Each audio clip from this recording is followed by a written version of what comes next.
Okay, what a game. As far as the injuries go, really don't have much for you at all, other than the guys, Chris, Willie, Legarius, um, missing from our defensive side of the ball, and Josh from the offensive side.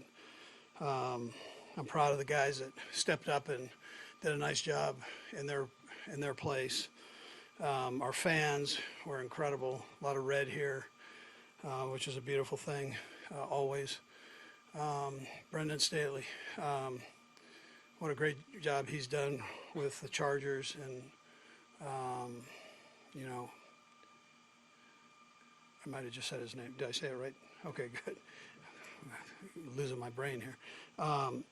But what a great job he's done with this team, and it was a battle. It was like two heavyweights going after each other, and we were able to have the ball last.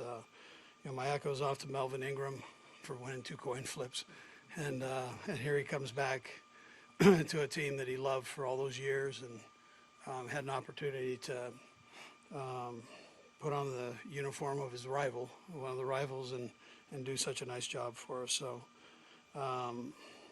Nick Bolton on defense had a nice night with 14 tackles, and Yang stepping in at tackle, back in at tackle, and did a good job. He kind of persevered through some ups and downs. He's going against one of the better defensive ends in the National Football League, and he got him a couple times, but he also, Yang, hung in there and got him a couple times. So it was a great battle to watch. Offensively, Pat, you got an idea when things, he just keeps firing, and that's the part you love about him. He's never out of it mentally of a game. He just keeps rolling 400 plus yards. Tyreek Hill was unbelievable with the job that he did. His energy level, man, I wish I could tap into that, man. He's unbelievable with endurance, quickness, all those things combined, speed. And then for the old man Kelsey, when everybody's talking about him losing a step or being off his game, here he steps up and looked pretty fast to me. Man alive, he was rolling. So listen, I'm the offensive line, defensive line. This is one of those games everybody did good. The coaching staff was incredible. There was never any panic on the sideline, which I appreciate. And EB had a great game plan, as did Steve Spagnuolo. That defense is rolling right now, and his preparation has been tremendous. And then Dave Tobe, after that first one, he made a few little corrections in there, and special teams took off from there. So, anyways, with that, time's yours. Obviously, you have some great defensive stance, but when the team got that fumble down at the goal line and then turned over, what did you say to them? Obviously, when they got the fumble, gave it back, and they scored. Yeah, I said we got a lot of time left. The guys know. They know when they make a mistake. What was Pat's move? He missed Hardman on the 4th down play, and then threw the interception when you guys were backed up. What was Pat's move at that point?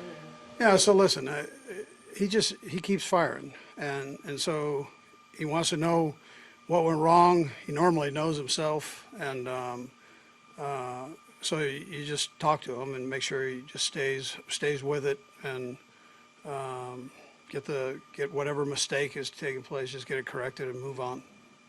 Go ahead, Vaughn. And it's really along the same lines with Patrick. You've seen it quite a number of times now, but are you at a point where you know you can count on that nothing going wrong is going to take him off?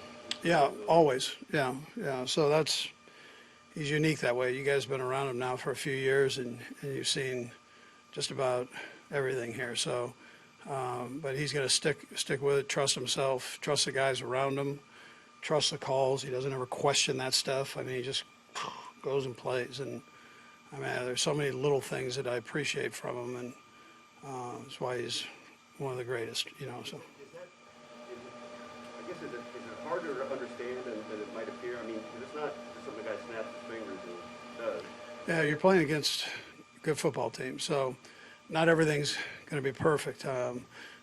Whether it's a rush or transition between you and the back, and you're pulling it out, and it hinders a step. There are all kinds of things. Or every once in a while, he throws a bad ball.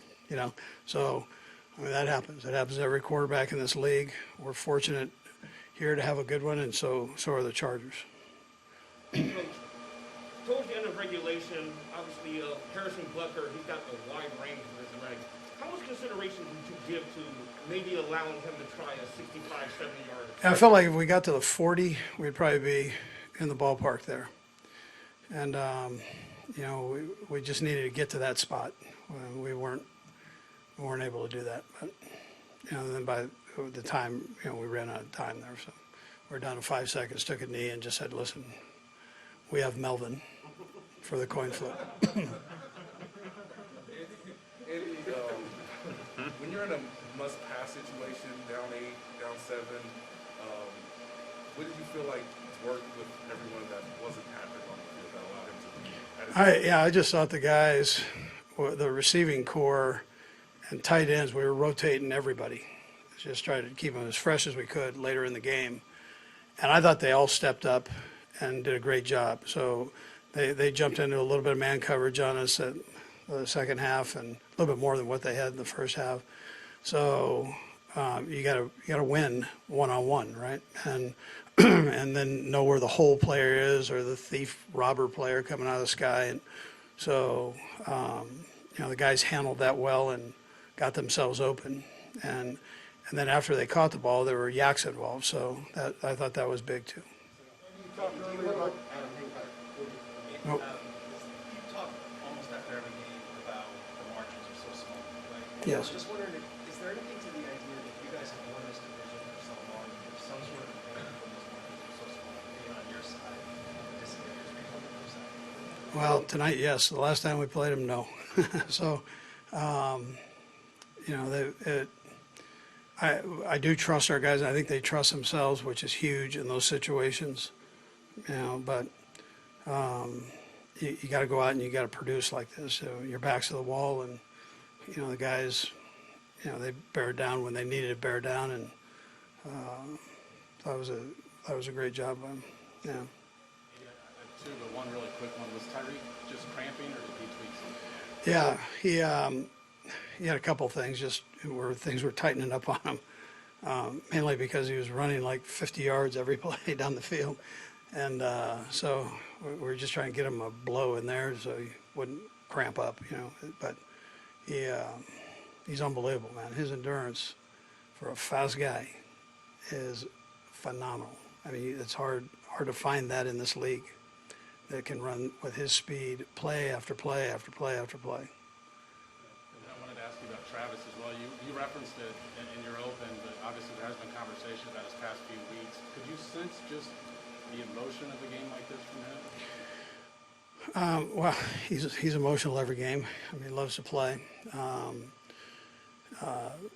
would tell you that the 3 catches, the last 2 games that he's had, 6 total catches, I could do a better job of working him into the mix a little better. And so we, EB and I sat down and threw some things together along with Mike and Joe and Greg Lewis. So we met just to try to find ways. Tom Melvin's always got a bunch of ideas.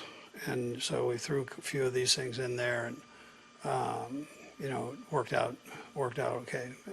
Again, his endurance down the stretch, though, for an older player. I mean, he's kind of our elder statesman, right? So I keep saying that. It's not like he's over the hill by any means. But his acceleration after the catch, I mean, that was something, man. That late in the game. Hey, Andy, I know what it felt like watching that game. I'm just wondering from a coach's perspective on the sideline to be involved in a game like that. What is it like? It's kind of crazy because not until the moment has ended, you're just tunneled in on the game plan sheet trying to find the next thing that you think might work. And then when it's over, you go, whoa, if I could jump, I'd jump, you know, I mean, with excitement. But it was just, that locker room was great. I mean, it was phenomenal. The guys after the play, well, walk-off, it's like a walk-off home run, you know, in baseball, but you have a walk-off like that and the celebration, you look over and you see the guys jumping around and you know all the hard work that goes into it. I mean, that's satisfying. Andy, you talked about a little bit about this a minute ago, but regarding Kelsey, was there anything else about tonight's game that allowed him to have a big night? No, listen, I don't think so. I mean, these guys have been so sore the last couple of days. I mean, I would imagine they were the same way on the other side, but to muster it up to get ready to travel and then play, you know, on a Thursday, that's not an easy thing. So there's a lot of mental preparation that goes into that, and not that there isn't for the other days, but really for these Thursday games, you got to get yourself right and do it quickly. Coach, you always talk about the next man up mentality. Last week down Snead, the guys, Tyron talked about rallying to play for Snead last week, down Snead this week, and also Chris Jones. Talk about the grit that the defense guys. Yeah, and Willie, right? So, so they, you know, Bolton steps in, right, and has a big day. They all picked up the pieces, you know, 56, you know, I mean, 49 back there again, you know, starting and did a nice job. You got 21. I mean, you know the guys. So, and making plays, just going, no hesitation. It'll be good to get them back though, all those guys. You know, 'cause, Just to follow up on Nick Bolton, in your conversation with Steve Spagnuolo, just how much has Bolton reminded you of a veteran here in his first year? yeah, listen, he's gotten better every opportunity he's had to play, and he's got a bright future down the road.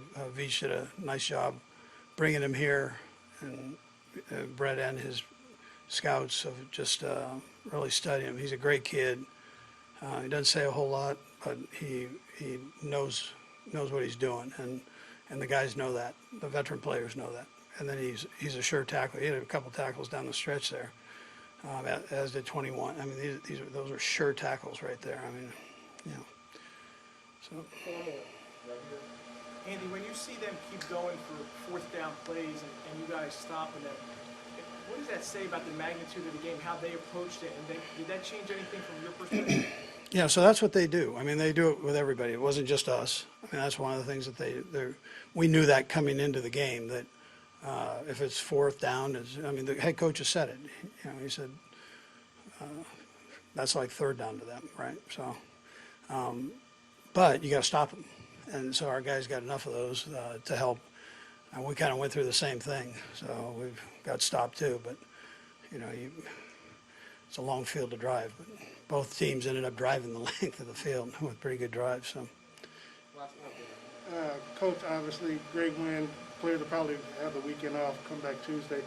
With all the new protocols that the NFL sent out, what was your message to the players in the locker room on going further? yeah, I wasn't giving them any time off.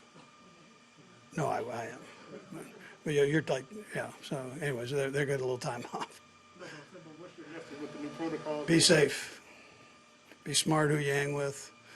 Be safe. And then the leagues, we went over all the new rules. Rick did just now, so they would know what's expected.